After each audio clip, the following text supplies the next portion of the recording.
Welcome to the party. I'm Sam Ekstrom of Locked On Sports Minnesota. If you thought Cleat Gate was over, just wait till you see this Wes Phillips quote. Luke Inman on Twitter at Luke_Spinman, ready to get into Cleat Gate discussion and our updating gambling picks. Sam, you want to talk about that? What's up? I am Luke Braun from Locked On Vikings, and I am very excited to talk about the gambling standings. All that and plenty more. It's Endless Vikings Talk on the Minnesota Football Party. Locked On Sports Minnesota Podcast. It's Endless Minnesota Vikings Talk with the diverse voices of your local experts. It's time for the Minnesota Football Party. It's your guys hanging out talking next level Vikings football. So join in with Pro Football Network's Arif Hassan, Locked On Vikings Luke Braun, Superior Sports Talk's Luke Inman, and Vikings insider Sam Ekstrom, plus the biggest names in Minnesota football for the Minnesota Football Party. And it starts now.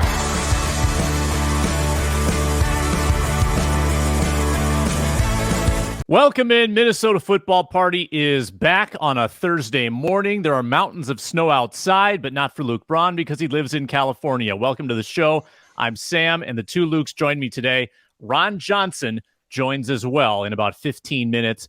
We'll talk about Demar Hamlin, of course, with him. We'll talk plenty about Vikings and Bears. How should the Vikings be approaching this Week 18 game? And we've got more on Cleat Gate from Week 17 at Lambeau. But first, a reminder to download the Locked On Sports Minnesota app on Amazon Fire and Roku.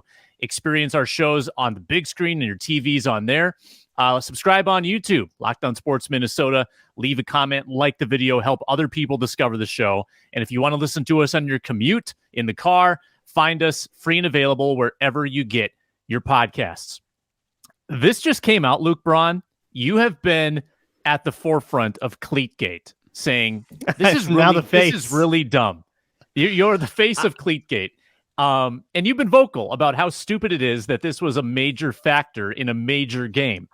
And I thought extremely funny how many Packers fans think that I'm blaming the field here for being wet. And I think you're blaming the Vikings, aren't you? Like, you're blaming Absolutely. the Vikings. Yeah. That field was not a wearing decent the right like cleat. for January. There was green, like way more green than you usually see in January on an outdoor field. That was fine. There was snow on the grass, and then they melted the snow. And what does melted snow turn into? Well, I don't know, because the Vikings couldn't figure out what that means. As if they didn't live in a northern climate and knew that they needed like incredible grip in a tough situation. But Wes Phillips today comes out firing for a mild-mannered man. He does not hold back talking about the cleats, at least in Wes Phillips terms. We definitely have to take the conditions into account, and we have to be professional about whatever the environment we're playing in. The margin for error in this league is small. I assume you're talking about guys slipping on the ground. It was noticeable that it happened with us, and it didn't happen with them. It was something that was addressed, but guys got to understand the margin for error is so small. I won't read the whole thing because it's long, but he goes on. So, Luke, you're not alone. The Vikings coaches, I think, are noticeably irritated. I thought that Kevin O'Connell was mildly irritated after the game, and clearly Wes Phillips is irritated too. So I think a lesson's been learned going into Chicago here this Sunday. I'm still flabbergasted by this, man. Like, if this was, here's how I think about it. If this was like 1971 or something, fine, maybe. The technology isn't around yet, or the awareness, preparation of detail, maybe not on the same level it is now. I get it. But you guys, it's 2023. How are we not taking every measure just to prepare ourselves and put us in the best position to perform at the highest level? Like, make it make sense, guys. I don't get it. I've seen bad conditions before. I've seen guys have a hard time getting their footing, but I've never seen anything like what we saw Sunday in Lambeau. And how, as a coach, like, you don't demand your players to wear the proper cleats, that, you know, it's just going to give them the best opportunity to limit those costly errors we saw over and over and over again. It's just kind of mind-boggling to me. I don't know what you guys have said about it this week. I saw Lou kind of blowing up, getting famous on Twitter about it a little bit. But to me, like, I heard KOC say he recommended the 7-stud cleats to the players, but he wasn't going to enforce it. Well, why not? Like, yeah, some's fishy, guys. Cleatgate will not be forgotten.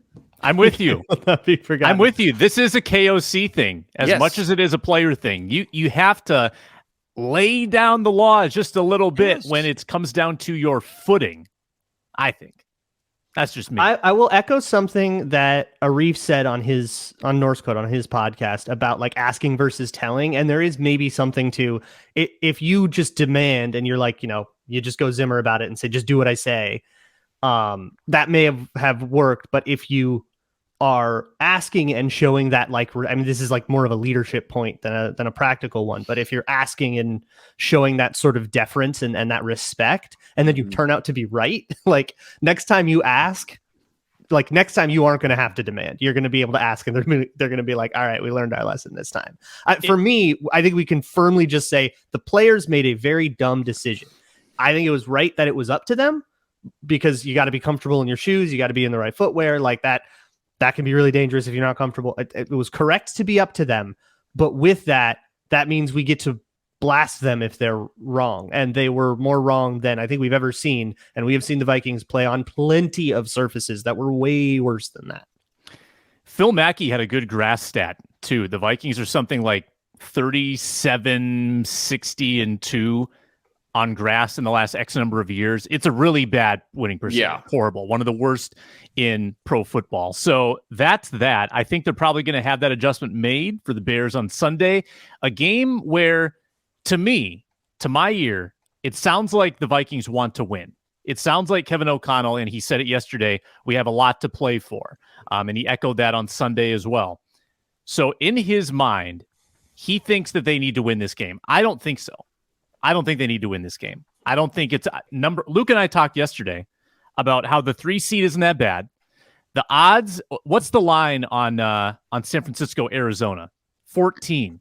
So a 14-point underdog is going to go into San Francisco and beat the hottest team in football, the number 3 Super Bowl favorite, in a game that San Francisco absolutely wants to win and has a chance at a 1 seed. No way! And Arizona's starting their 4th string now? Where are we at? 5th string now? Where are we at? It's David Blau. Oh, it's David Blau. It is. Okay. They're running with the Blau show. I love it. The man, the myth, the legend.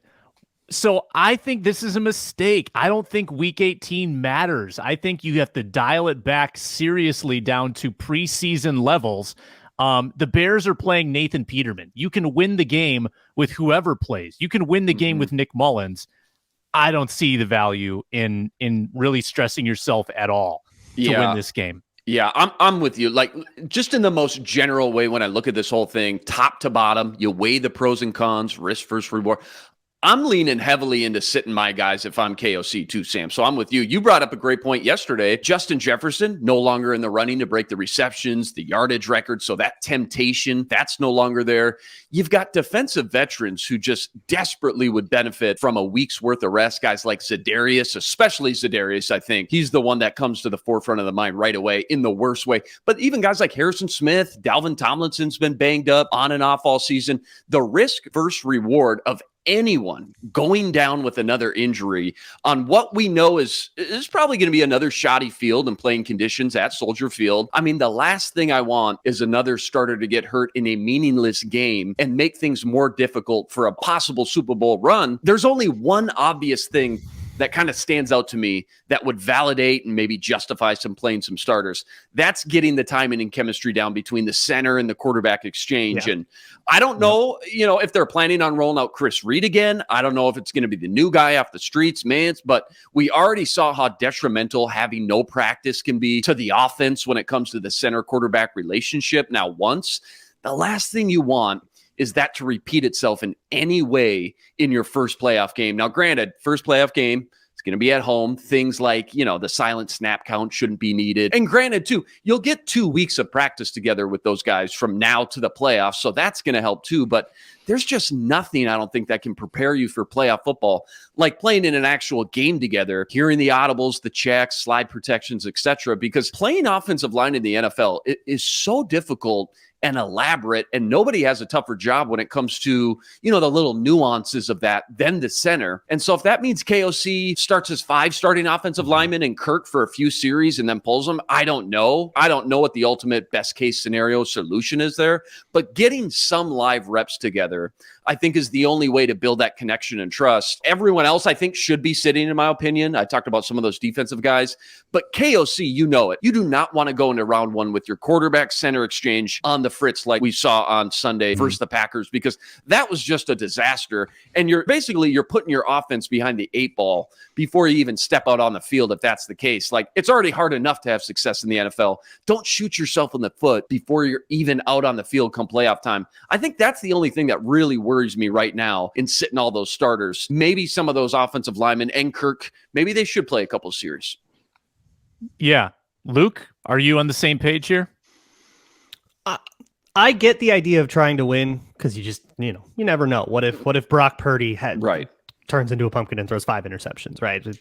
Certainly crazier things have happened. And we as Vikings fans should know that just because there's a backup quarterback in does not mean that you are guaranteed to win that game. So I don't mind the idea of, hey, let's try to win this one. But I have a question. Neutral field, Nick Mullins versus, I don't even know who the backup is in Peterman? Chicago. Oh, yeah. Peterman's playing. Right. Yeah. I just talked about this with Lauren yesterday, too. Nick Mullins versus Nathan Peterman. What's the spread? The Vikings are still favored by like 4. They can totally get away with it. Yeah. Hey, Mullins looked all right on Sunday through touchdown pass. Yeah, he's fine. Yeah. I agree with He's a solid backup. Yeah. You look at the backup, the landscape of the backups in the NFL. He's solid. I think you take him more times than not. The Bears are straight up going for the number 1 pick. Have you seen the line movement? Yeah. I mean, even before the Peterman news, it went from like 1 to 6. Mm-hmm. Yeah. The Fields not playing is huge because Fields could beat the you. only player who's good at something, and he's not even good at all the stuff he's supposed to be good at. Mm-hmm. Right, like passing and not taking sacks, but he could like go throwing the Michael football, Vick circa 2002 on the Vikings, and he could run over them. Peterman's not going to do that. You could win this game 16-11. And that would count, and that would be fine, and you can get guys some rest. The offensive line and the Giants will be resting too. So assuming you do get the 3 seed, they will have, I think they're going to be resting their starters because they have absolutely nothing to play for except for spite of the Eagles. Right. Mm-hmm. There was a story about how Tom Coughlin in 2008 had a meaningless Week 17 game.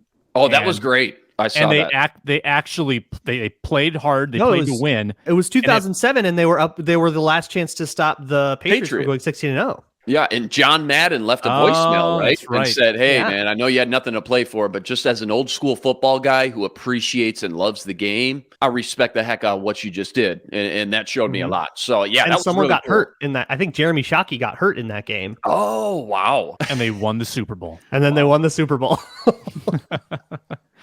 Well, and then, there's other considerations too, now that they're proposing maybe like an extra bye week in the playoffs. It's all very interesting with how they're handling, the after effects of Demar Hamlin. But the offensive line updates from yesterday, in case you hadn't seen, Brian O'Neill, partially torn Achilles, out obviously for the playoffs, needs surgery, should be back for next year. But Luke, your guy, Inman, Blake Brandel might be back. Huge. I didn't even think about Blake Brandel coming back, but it's actually on the table. He will be eligible. And in fact, Kevin O'Connell seems confident that he's going to be back. So I guess the question is, going into the playoffs, would you roll with Brandel off the knee injury versus Oliudo at right tackle? It's tough to say, Sam, unless, you're there at practice, his mobility, how comfortable he is, how well he's moving and things like that. I just know if they're both healthy, without a doubt, hands down, I'm leaning towards Blake Brandel. Oliudo, we saw him struggle a lot at guard. We know he fits more naturally at tackle, but everything we saw from that 3-4 game sample size from Blake Brandel, I'm a lot more confident in Blake. And that's even despite knowing that, all right, is there going to be a little adjustment period going from the left side? We saw him at left tackle filling in for Darisaw and now flinging over to the right side to fill in on O'Neill. There might be a little adjustment period there. I don't know how smooth that transition is going to be. I don't know how many reps he's taken all year, going all the way back to OTAs, training camp, things like that at right tackle. So tough to answer for sure without knowing some of those little nuances and intricacies, but healthy, both of them, 100%. I'm going Blake Brandel every time. Yeah. I mean, my favorite cocktail is a Blackberry Bramble. Well, That's right. For the playoffs, I want a playoff cocktail of Bradberry Brandel. on the offensive line. I feel a whole lot better. Wow. Feel a whole lot better about the Vikings offensive line if that were the case. Braun, you thinking Brandel's the guy? Are you still going on about my my brilliant wordplay? I'm shaken to my core. I think I need a pat on the back. Arif would not allow that if he was here. Oh God. Yeah. Yes. Yeah. Brandel for sure. I mean, he won the job in camp, right? Like that has the Vikings have already made that decision on like if both are healthy, you're going with Brandel. It just is a matter of how long it takes for him to be healthy. You don't want to rush him back or anything like that. But yeah, if he's there, if he's available, you're not going to put him on the field before you get to see him at right tackle and see if it works out, see if his knee can hold up, see if he's still got the same like flexibility and athleticism that he had before the injury, or if that's still a few months away, or like you get to look at all of that. We don't get to look at it. We don't get to know. We just kind of have to guess. But when you're the Vikings making that decision, you get to see all that information. So I would say if Brandel does go in, we can kind of assume that they've already said, okay, he's healthy enough and we're not worried about it. And we're not worried about him moving to right, which he did in camp too. Like I think he's back and forth all the time. He did. So Okay. I think he's, He's a swing guy. Mm-hmm. Yeah. He's versatile. Ron Johnson is waiting in the wings. Before we get to him, today's episode is brought to you by betonline.net. That's where we're getting all the lines for all the games and all the leagues. We gave you the Cardinals 49ers line. It's -14. I'm seeing another -14 with the Eagles beating the Giants. This is why I don't think there's going to be a lot of seed shifting this week in the NFC. The Vikings line is up to 7.5. Minnesota's favored at Soldier Field, over under 43. We've been tracking that all week long, and we'll see how it continues to move. Get that at betonline.net for bowl season, NFL lines, and of course the NFL playoffs around the corner. It's BetOnline. Find it on your mobile device. It's where the game starts. Let's see who was lucky enough to get invited to today's party. It's time to meet our guest of honor. He's at 3 Ron Johnson on Twitter. Find his show, The Ron Johnson Show, on Locked On Sports Minnesota, Mondays, Tuesdays, Wednesdays, occasionally Thursdays, and the Roundtable on Fridays. We had a special episode today with Courtney Cronin dropping shortly. Ron, just got the latest news on Demar Hamlin. We've been talking about that for the last few days on your show. Great news. Apparently he's awake. He's neurologically intact. He's holding hands with family. We don't know all the details, but every sign seems to indicate positive progress for Demar Hamlin, which is unbelievable news to get. Yeah, well, I mean, the fact that he had bruised lungs, they had to put him in a coma, basically, put him to sleep so that he can heal and his body could do what it needed to do. And then he's awake. Being under that long, sometimes you always worry about all that stuff. So, again, he's not out of the woods yet from what it looks like. I'm not a doctor, but from what they're saying, just sounds like he's going to, be up now. They said said grab some hands of some family members. So, at least he's doing that. Now, talking and all that stuff, I guess that's going to come down the line to see where his neurological function. But the fact that he's up, I think that's the key. Like he woke up. So that's the first step. And then now his lungs just have to continue to heal. Once he's breathing on his own, then it's going to be a slow process all off season, all summer for him. But, the fact that he's alive, I think that's what we can celebrate. Yeah, fantastic. And you've got some really good fleshed out thoughts on this on your show, The Ron Johnson Show. Awkward segue, but we'll segue to this. The Cleat issue in Vikings Packers kind of came to the forefront again today. Wes Phillips had some big comments about it, how they need to act more professionally and they need to make the right decisions with what they're wearing on their feet.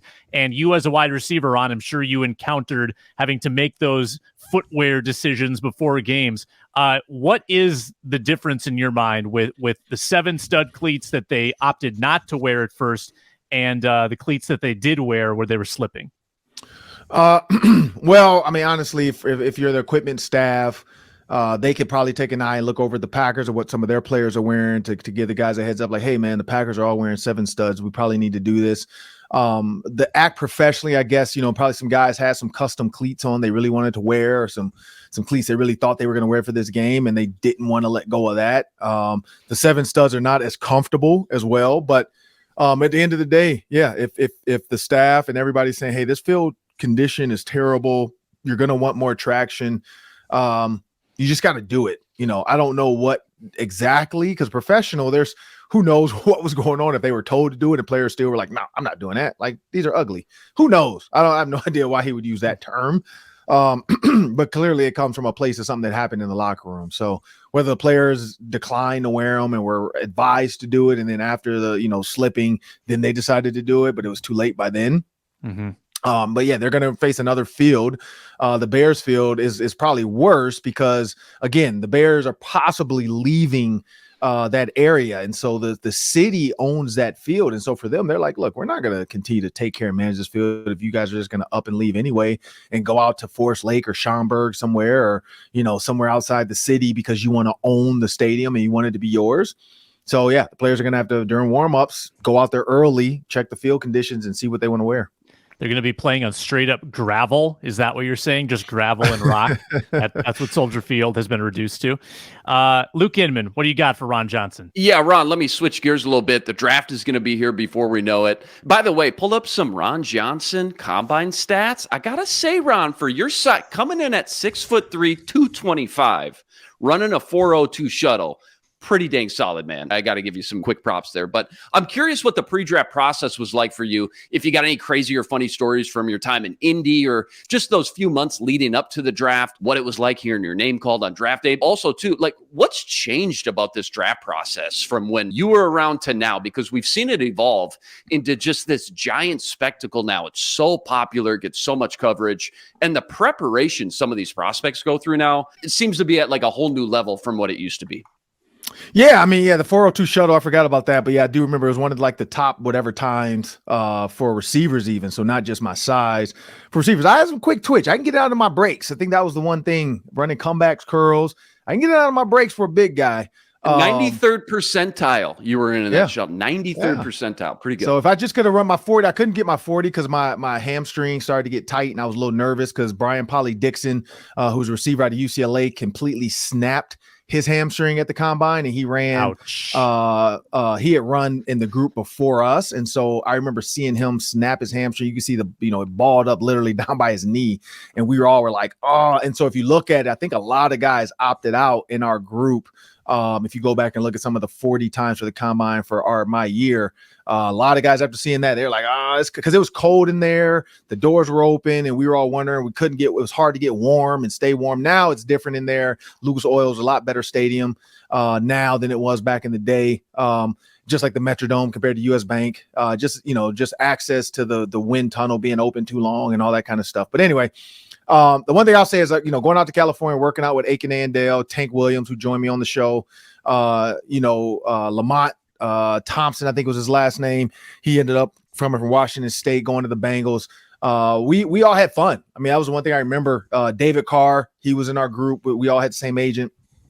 And so I do remember like the draft process, just working out with those guys, being around Scott Fujita. He was out there with us, working out with those guys.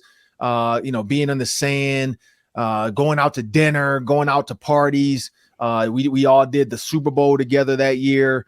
As college guys coming out, we all did, we did the NBA All-Star game that year as a group. So we became like a group of brothers, and even guys like Clinton Portis, Mike Rump, Philip Buchanan, all the guys I was around during that same time frame because of some of the rookie year in the NFL stuff I did with Clinton Portis and those guys. So I just remember that whole process, like leading up to it, through college, through the draft, through the combine.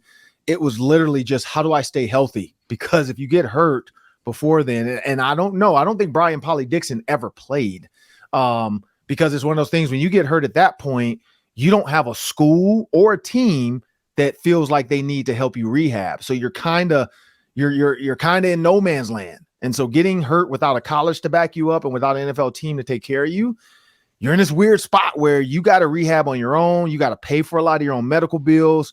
Your agent might do it, but they're also like, look, I'm going to front the bill, but you're going to pay me back when you get drafted. So a lot of that stuff, that's what people don't understand. A lot of that money, those bags of money that because everybody's like, oh man, I got $25,000 from my agent. Yeah, they take it back from you. They get it back from you. And so I think players forget that those are not like giving away money. That's a loan that they're like, hey, look, this dude's going to get drafted. He's going to get a signing bonus. His 3% is going to, garner me at least $60, $70, $80, $100,000. So why not? And so I think that was the biggest point too. My goal was to stay healthy so that when my number was called, I was able to pick up the phone and say, yep, I'll be there, coach, day one. Some players have to pick up the phone and say, no, I'm not, like, cause they'll say, hey, how's your knee? Or hey, how's your back? Or hey, it's a tough business. Mm-hmm. Yeah. Braun, what do you got?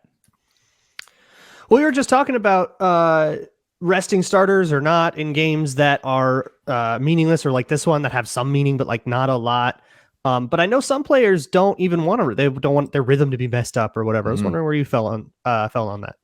Yeah, it's a tough one, and so that's going to be up to the coach and the player. Everybody's different. Michael Jordan could sit out 6 games and come back and score 80. Kobe Bryant could sit out 20 games, come back and score 80. So Aaron Rodgers could take a week off and he'll come back and be fine. Tom Brady, Peyton Manning, those guys would take weeks off of practice and come back, just play Sundays. No rhythm needed, just I'm good.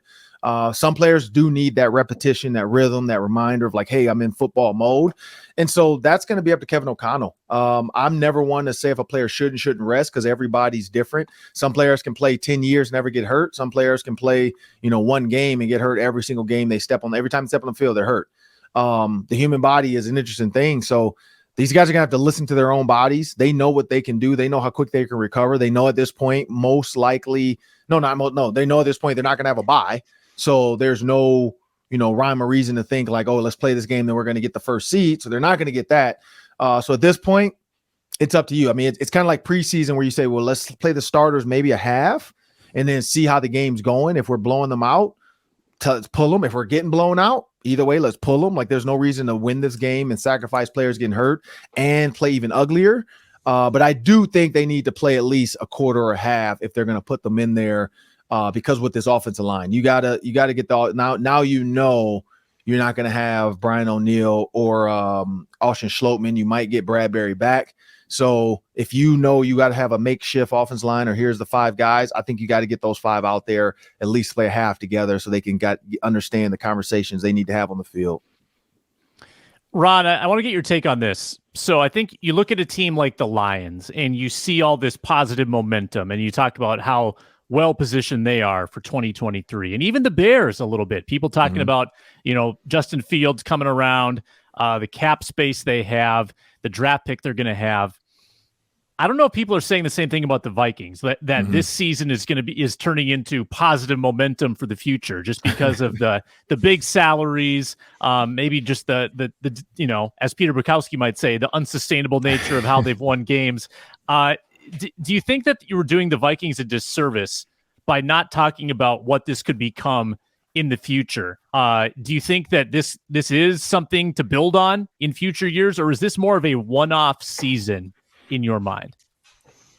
I kind of feel like it's a one-off, and not the fact that they can't win like this.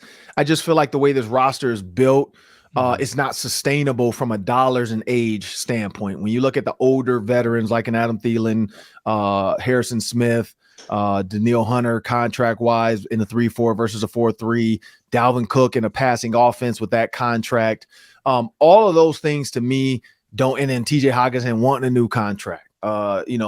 Justin Jefferson gonna have to get a big contract here or somewhere else. Like, all those things I think matter, and that's where this team's gonna have to figure that out. Like, this is not sustainable with the roster they have, but then what does our roster need to look like moving forward?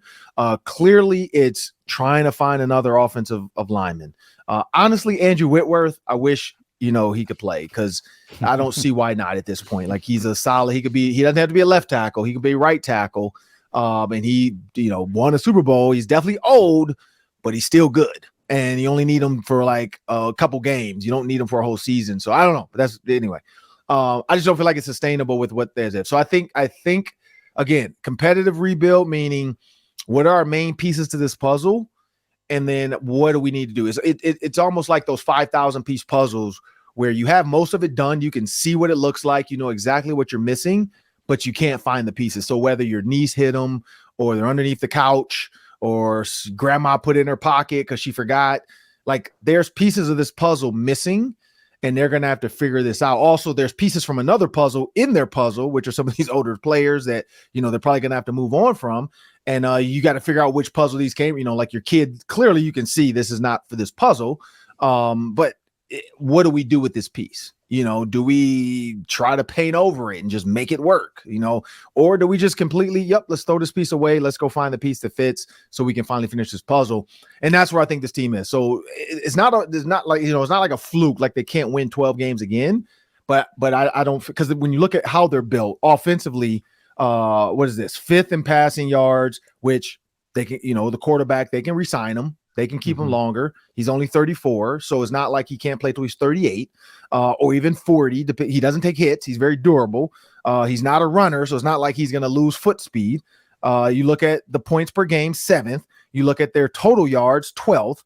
Their run game is the only thing at 27th. So it's like, is that the one thing they're going to always sacrifice? Are they always going to be, because the Buccaneers are also last right now in running. And it doesn't seem to bother them. Nobody's saying, man, the Buccaneers run game sucks. No, because they're like, this is Tom Brady's team. He's going to throw the ball. Good point. So if this is what Kirk Cousins needs to be, like nobody's questioning the Buccaneers run game because they never said they run the ball. So I think that's where Kevin O'Connell needs to figure this out. Like if he wants to be that Bucs Rams type of coach where we're just going to throw the ball for the most part, then do it. Because even like the Chiefs, nobody's questioning the Chiefs run game. It's Patrick Mahomes. So let's just call a spade a spade. This is a passing team. If this is what you want it to be, sign TJ Hockenson, sign Justin Jefferson. KJ Osborne's here. Maybe go get one more guy in the draft, another possible receiver to replace Adam Thielen eventually. Irv Smith can come back from health because he's not going to have a huge market that's looking for him right now, coming off injury. Hey, maybe see what you can get for Dalvin Cook if that's the way you're going to go. You can hear Ron Johnson Mondays, Tuesdays, Wednesdays, and Fridays on Locked On Sports Minnesota. He's on Twitter at 3 Ron Johnson. Ron, thanks for joining us. Always good stuff. No, appreciate it. Thank you, guys. Yeah, tremendous stuff from Ron. And I want to get your guys' take, too, on that last question. It's almost like the phrase that Kwesi used, competitive rebuild. It's like he meant, first, we're going to be competitive. Then we're going to rebuild because the whole year has really been nothing but competitive. I mean, they didn't really make moves in the offseason that would indicate they were rebuilding. They didn't cut veterans. They've made trades to acquire, not to reduce their roster. So has that in some ways actually hampered the rebuild part because they've given up draft picks for TJ Hockenson, et cetera, given up a draft pick for Nick Mullins? Has that hampered, I guess, the rebuild portion of Kwesi's plan because they were so competitive, Luke Braun? I think they understand what their long-term plan is. I think we're a little bit too obsessed with the idea of a rebuild as this like Bears style, tear everything down. Let's go from the start. Let's not worry about competing for four more years. And I get that Vikings fans like that because they don't like getting their hopes up because they're weak. But that's not what rebuilding needs to be in the NFL. You can have a lot of teams. I mean, I've always, when talking about this, pointed to the Bills. The Bills drafted Josh Allen a year after they made the playoffs. They made the playoffs with Tyrod Taylor. They had very slowly built their whole roster, and then they, one or two major pieces that unlocked the whole thing, and that was the Stephon Diggs trade. And he paired so well with Josh Allen that suddenly the whole thing explodes. I am very oversimplistic about this. Get good players, keep good players. If they're good, keep them. Find a way. And if they're not, then don't. I think what we might see this offseason is more about, especially on the defensive side of the ball, who fits. Who do we think can fit with another year? You look at like Eric Kendricks has not had a good year.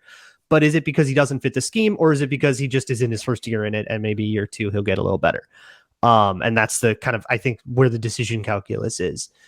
When it comes to the cap and all that stuff, the Vikings cap situation right now is insanely malleable. They have so many different options for ways to clear space if they want to. They don't have to if they don't feel like there's a bunch of acquisitions that they want. They can be very pick and choose about who's on free agency. I think cornerback is the only position where they like have to get somebody and will be like negotiating on those grounds. But they should get a wide. I agree with Ron. Like a wide receiver would be a good draft idea. They don't have to. It's not an emergency if they don't. I think corner is the only position where they need that.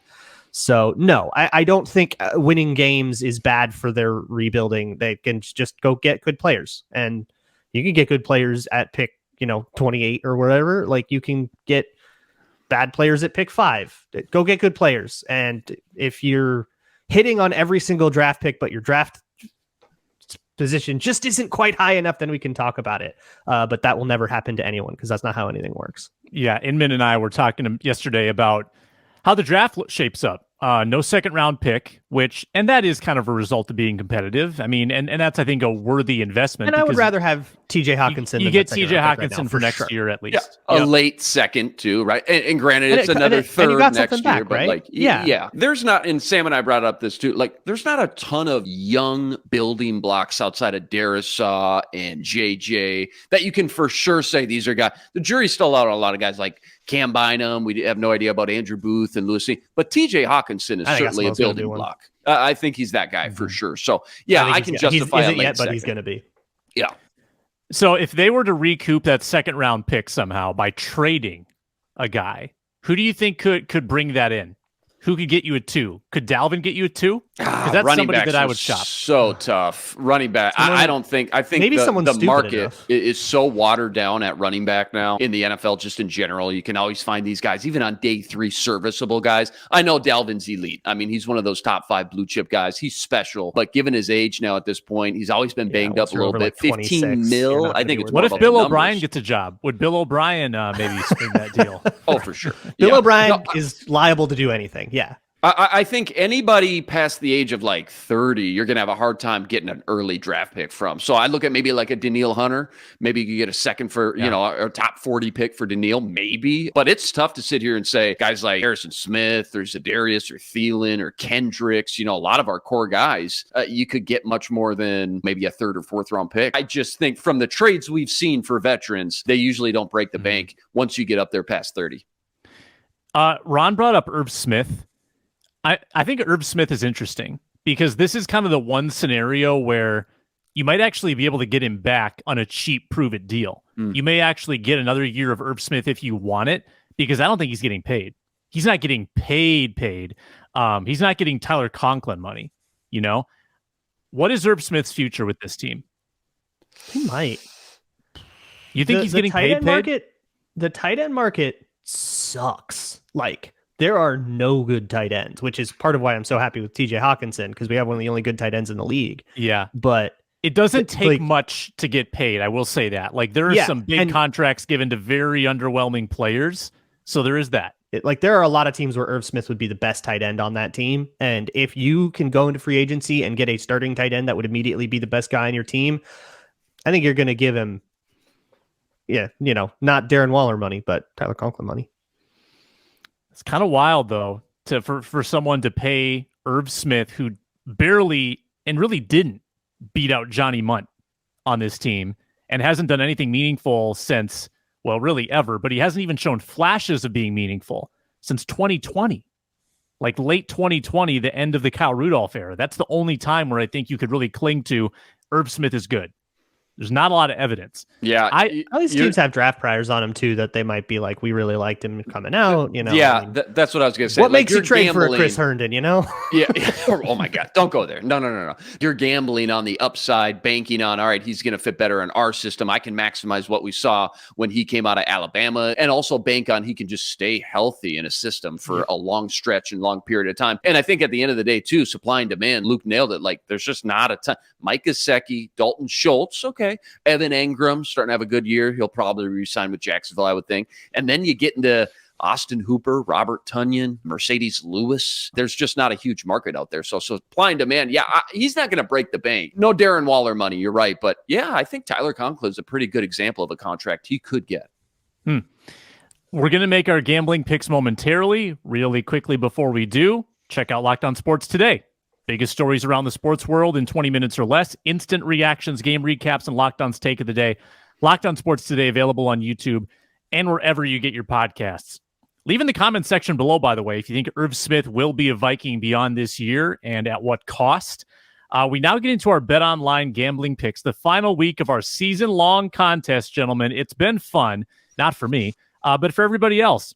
The standings are as follows. Luke Braun, you lead with 884 and change. Luke Inman in second, 592 and change. Arif Hassan in third, 460 and change. Sam Ekstrom in last, negative $5,669.97. Not bad, man. Not bad. So I haven't done the math on this, but all right. So this is what's happening right now. This is very fluid, and this actually gives me some hope. So Arif Hassan, despite being, he knew he wasn't going to be on the show. I asked him for picks. He did not send in picks. So I think the rule is that we get to do max bets on his behalf. So we need to pick 2 that Arif will lose and 2 that I will win. Would you like to help me conspire against Arif and cheat this contest and beat him? Is he going to sign off on that? I was in Arif's position. I'm down to cheat. Yeah, okay. For sure. I'm down to do something improper to spite Arif. Absolutely. Because if I was Arif, I'd just say, well, I'll just take the last pick. Like, let me know what picks you guys made, and then I'll make my pick tonight or tomorrow, or whatever. But no, I'm always down to conspire. Fair. Let's do it. That is more sensible, Luke, but this is more fun. This is more vengeful. You're desperate, Sam. I get it. I know where you're at. I feel you. You're desperate. And I think at the math, I'm 6,000 behind. The max bet is 1,800. So if we do 2 maxes for Arif, I do 2 maxes, I can pass him. This is going to work out. Parlay 4 games together. Yep. Arif is the first pick. So what is the least likely bet that he would win? What is or in other words, the most likely loser bet on the board? How bummed are you going to be when we go 2-0 with Arif's picks? It would be par for the course. Par for the course for this season. I was going to say, like, let you take a money line or something. I think we got to be true. We got to be true to what we've done. So we'll do spreads or over unders. So it really is a coin flip. It's 2 50-50s. We're giving him equal chance to win or lose. Mm-hmm. I'm open to suggestions here. I think the Colts against the Texans. The Texans need to lose this game. Oh no. I just got a text from Arif. Oh, no way. As we speak? Oh, no way. Oh, buzzer beater. Tell me it was the Texans. It's over. Tell me it was the Texans. I apologize for nothing, Arif. It was not the Texans. Oh, that's hilarious. Shoot. Wow. His radar went off. His spidey senses were tingling, and he knew. Unbelievable. He takes the Chargers plus 1.5. Minus 109. I'm so deflated. Well, did he go max bet? Maybe that's his penalty. He wasn't here. He has to go max bet because he could still lose. Yeah. Let's give him max bet. He didn't say? Yeah, justify it. Oh, yeah. He did. He did say. He did say. So it's actually 300. This is really sad. I will send, however, a trophy to the winner. A trophy of my own design. You'll get in the mail. And then you can present it on the show once you receive it. So you're going to drive to the post office and mail this trophy. Shipping and handling on me. Wow. And by me, I mean the company card. I think we still got to do a playoff run, too. I think we should still do picks for the playoffs, too. Maybe a new like a little separate mini game or something. competition. Yeah, separate. Separate contest so Sam has a chance to win, maybe. Yep. Yeah. We'll reset it, do like a teaser or something. I don't know. Yeah. Bron? Tried and true. The only thing I've had sustained success with this year is Vikings game overs. So I will take Vikings over 43. I don't think it matters what I put on it unless I do so much that I like fall into 0. So I'll just put them in on it. And what is the line on that? Minus 110. All right. My meaningless pick because Arif came through. Good grief. Let's go with I can't do Thursday night unders because Thursday night's not a thing this week. I'm going to go Seahawks. Seahawks over the Rams, minus 6. The Rams on the road last week of the year. Seahawks need to win. I think Seattle wins that one. I'll obviously put the max. Inman? I'm going to take the Lions plus 4.5.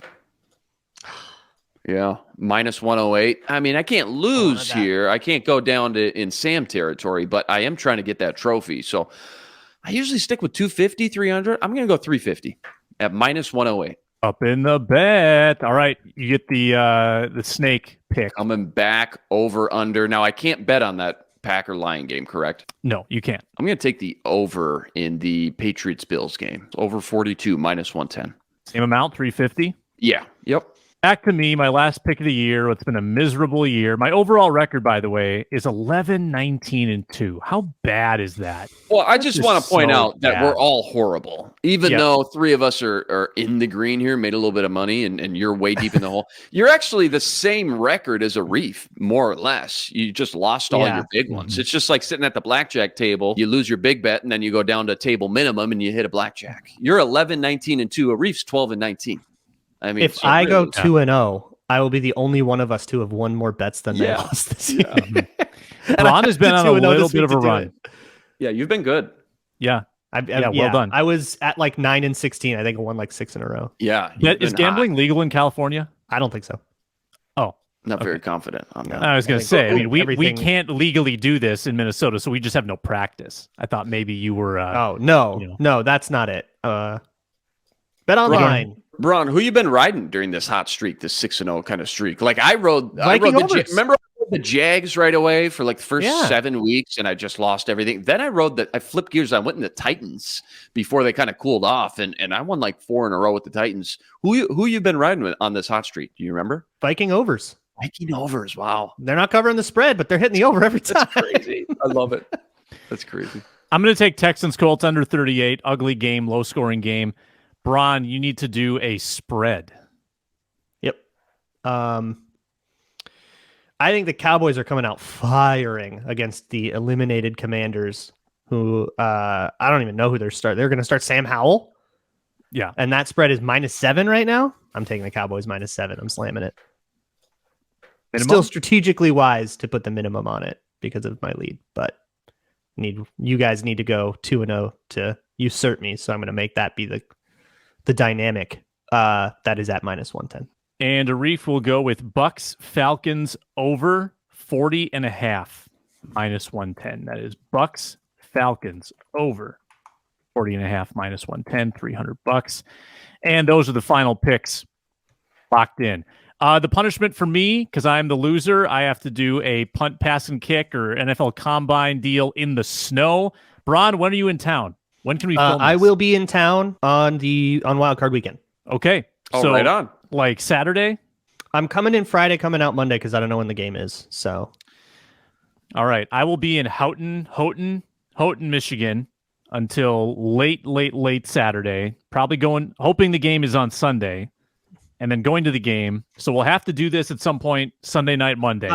Before. Yeah, I'm going to go to the game. So I don't know. Maybe we can meet up at the stadium or something. There's a chance I may be there as well. Sounds good. I'm hoping for favorable scheduling for me. 30-second party fouls here. I got to go in about 3 minutes, but here we go. Party fouls. It's time to tell you who spilled their proverbial drink on the sofa. Get ready for this week's party foul. Talk about embarrassment. Texas A&M trailed before the opening tip at Florida, a scenario neither coach had experienced or even knew was a possibility before Wednesday night. Shortly after leaving the court following final warm-ups, the Aggies realized managers had left their game jerseys at the team hotel. The managers left the jerseys at the team hotel, and they had to delay the game to get them back. Party fouls on those managers. Can you imagine leaving the jerseys at the hotel? The coach apparently took the fall. The coach said, "It's my fault and it won't happen again." Williams was admittedly protecting his student managers.